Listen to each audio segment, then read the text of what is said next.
right-hand side of your screen. Armandio in the 30 car will chase him. They're away again. So here we go. Let's see if S can redeem himself as he takes off down the front straight. Armandio in the chase position, a little bit offline right there, and Armandio goes way offline and towards the barricade, and now we almost have contact on course. And look at this, Armandio spins out right in the hairpin. A very aggressive move for him coming across the crossover. He had a big advantage in that first run, Steve, and now it is all down the drain as we look at the replay right here. I couldn't quite believe that they held their fall up to that point where they failed, which was just here because they went offline a little early. But yeah, it all looks as if it's been put to bed. Can't see how he can come by that. In fact, it is Goodyear who gets awarded the win by the judges. Armandio from Indonesia is out of this one.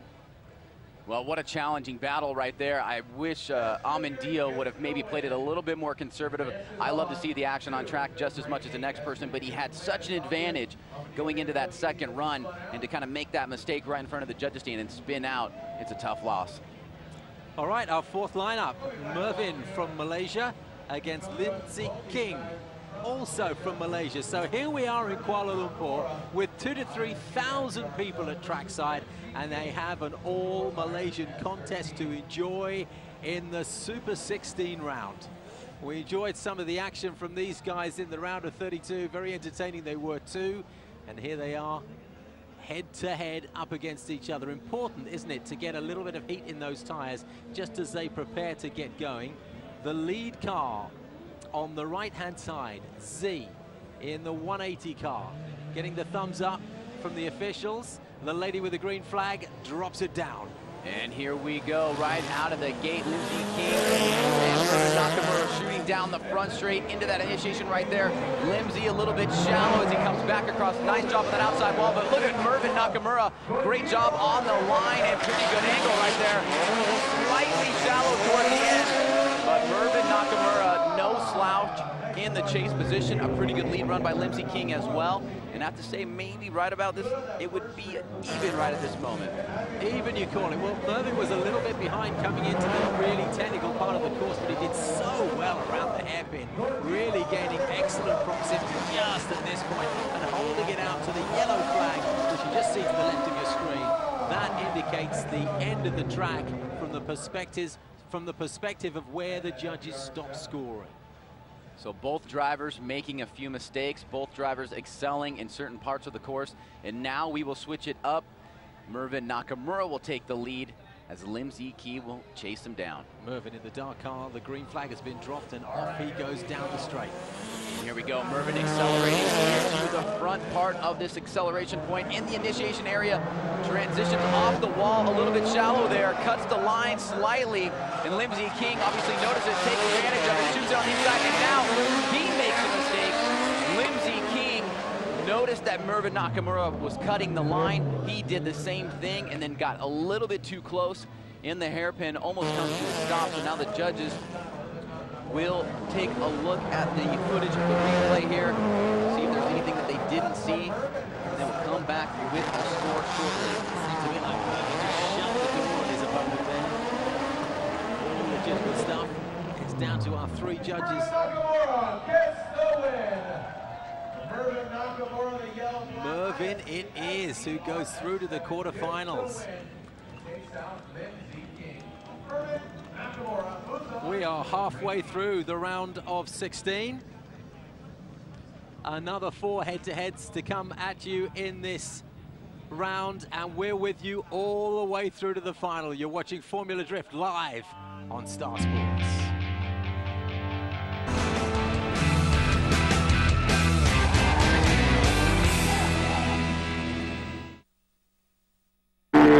The best driver in the world need the best performance tire. There is only one choice. Achilles, tire you can trust.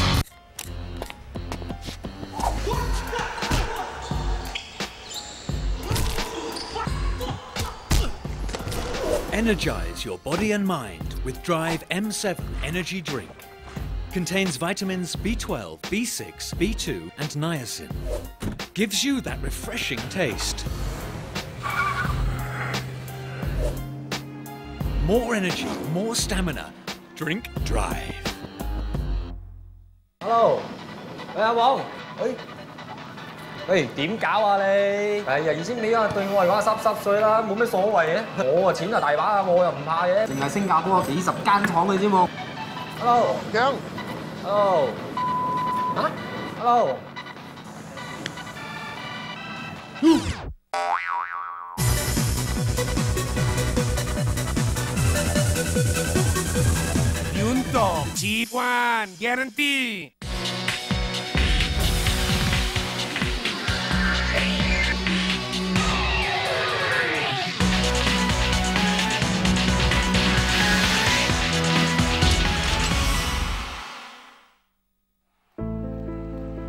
I've played more than 400 matches of top-flight football. I spent 5 seasons with Manchester United. I have won 2 Premier League titles, an FA Cup and a League Cup. I've earned 19 caps for England and played in a World Cup, and was first choice at right back for the Three Lions.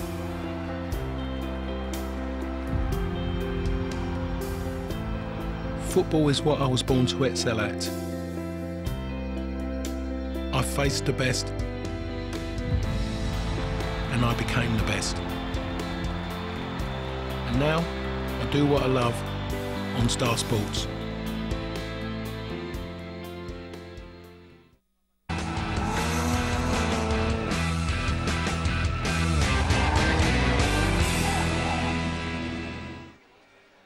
Welcome back to Formula Drift in beautiful Malaysia. We've got a number of committed sponsors who go forward and make this event a reality.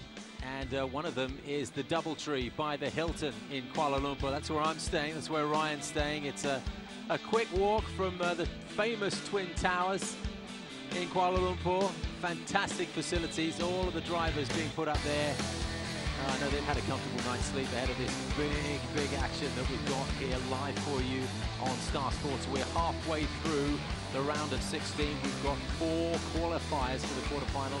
Daigo, Afei, Escudier and Mervin from Malaysia. We've got another 4 contests before the quarterfinal lineup is settled. You're looking at us, let's see if we can wave at you. See us there? That's Steve Dawson and Ryan Safe in the commentary box. You can see how close we are to the action. Orido and Tan Tak Wei makes the 5th contest of this round of 16. Tan Tak Wei had quite a collision in the round of 32, Ryan. He absolutely did. It was back and forth in the paddock to try to repair not only the vehicle, but also many of the tires that he had damaged and had to keep changing those out from what we were hearing in the paddock. But here he finds himself in the round of 16, but unfortunately, against Manabu Orido, who is one of the top drifters in the world, making himself available all the way from Japan. So that was a casualty of the early run. No, he doesn't. You can see right here already, Orido out to a pretty extensive lead, but he's making his way back up as Tan Tak Wei, trying to do everything he can. It's such a huge figure to have in front of you. Not only is he a drift legend, is Orido, but he's got a huge 700+ horsepower car against the little tiny Hachiroku that could of Tan Tak Wei. It was nice and tidy. They didn't really interfere with each other, but a feature of that was proximity, right?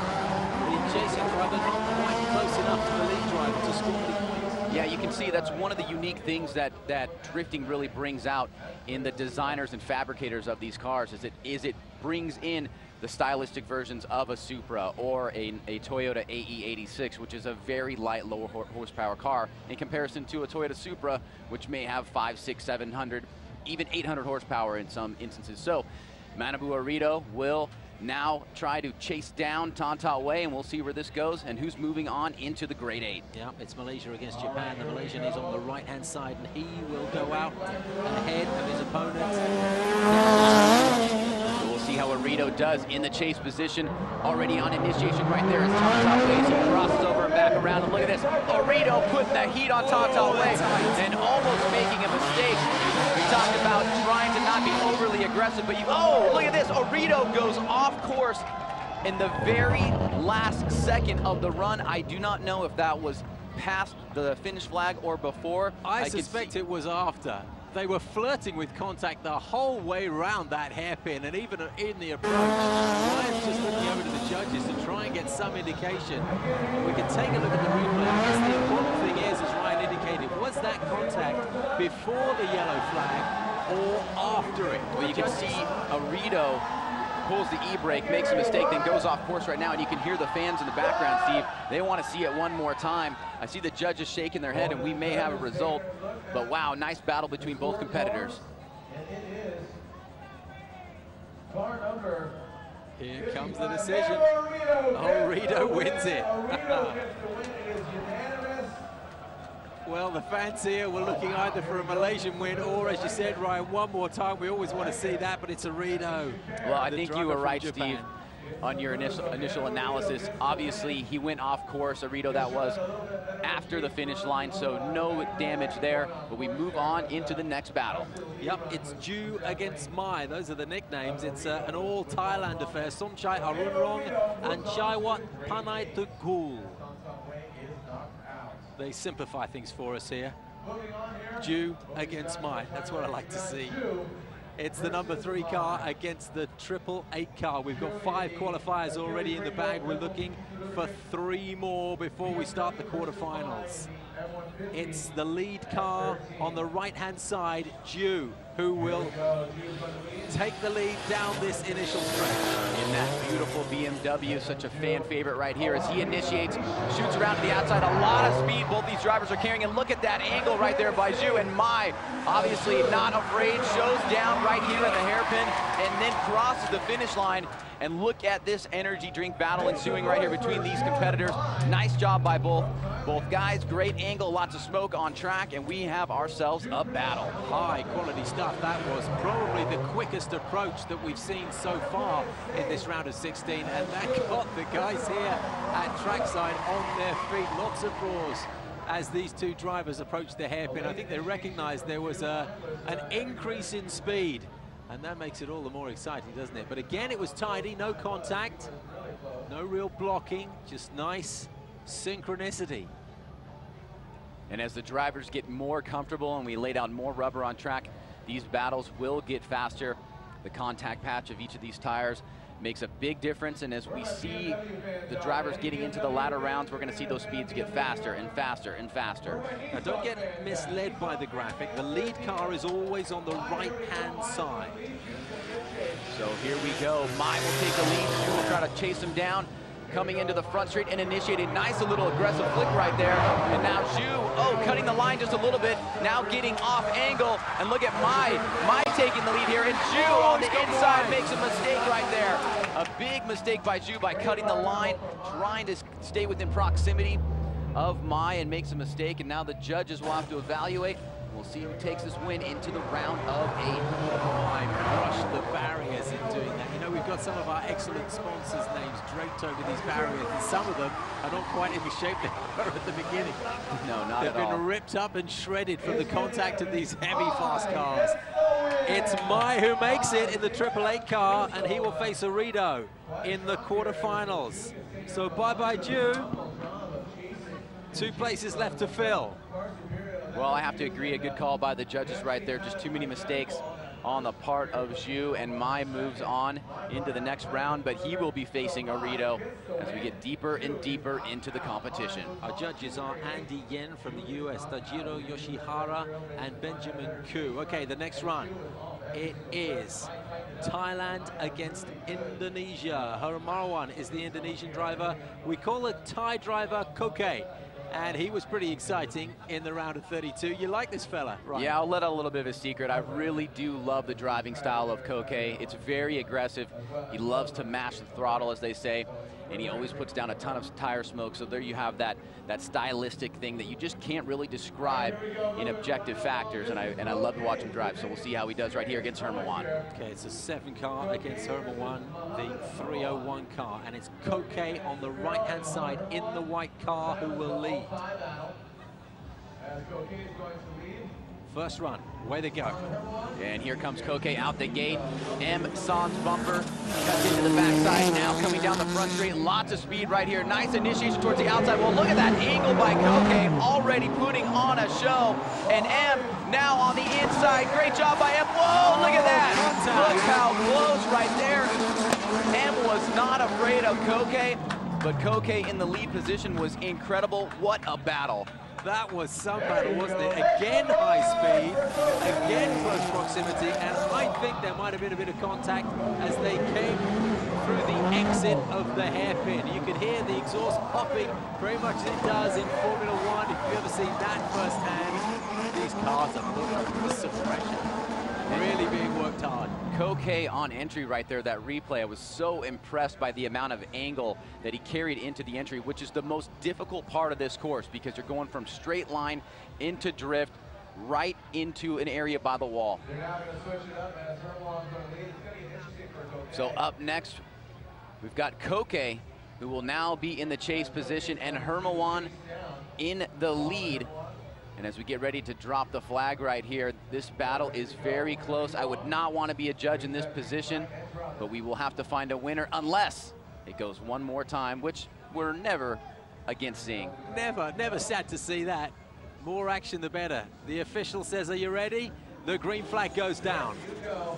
And here we go. Hermawan comes out down the front straight into the speed alley, shooting outside towards the initiation cone. Nice job right there. Look at the angle with Koke in the rear. Now coming back around right there, missing that clipping point a little bit. Oh, Koke, a little bit of a flub. And we've got Hermawan now accelerating in the lead position. Ladies and gentlemen, we have ourselves a battle right here. That was very, very close, and I got to give it up to Hermawan.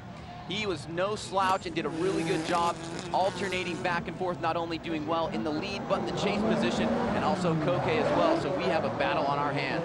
Two very likable and attractive drivers there. One of them's got to go, I'm afraid, but I think that was some pretty good chasing in that second round. The proximity was excellent again on the exit of the hairpin. Again, they were so close to contact, but I don't think there was any that time.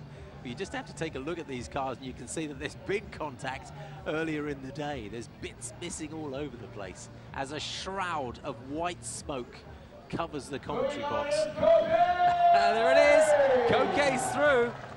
The judges have made their decision public, and we wave goodbye to the Indonesian Hermawan. One more round in this round of 16. Kiki Saknana from Thailand against Tong, the number 23 car. Nakarin Twachpak, both from the Red Bull team, so it's an all Red Bull, all Thailand contest. A place in the quarterfinals is at stake. Ryan and myself struggling not to cough here because there's a sheet of white smoke covering us and the thousands at trackside here, but it's fantastic entertainment, and very glad to say that so far the rain has stayed away. Tong will lead on the right-hand side of your screen. And Tong off the front straight right here, coming down the front line. Look at those two Red Bull cars as we get into the first area of transition. Nice initiation right there. Now Kiki Saknana trying to make up ground. Both drivers a little bit offline. Kiki closing the door right towards the end as we come across the finish line. So a few mistakes out front by Tong, not able to take advantage of being the lead car. Missed a few zones right there, but Kiki Saknana doing the same thing. And now we will head back with Kiki Saknana taking the lead and Tong trying to chase him down. As you said, Ryan, from a team perspective, the best drivers score points in the team standings. So, as you said, if there are 3, 4, perhaps 5 drivers in the team, those bottom 3 will fall away. So we see Kiki leading the second run on the right-hand side of your screen. The number 2 driver in this all-tie contest. The thousands of fans to my left in the grandstand fanning themselves. It's hot here in Kuala Lumpur. Here we go, the twin S15s coming down the front straight. Kiki Saknana already out to about a 2-car lead. Off that clipping point right there, outside on the zone. Whoa, coming, very close to the wall. And whoa, almost some contact right there, wow. Each driver getting a little bit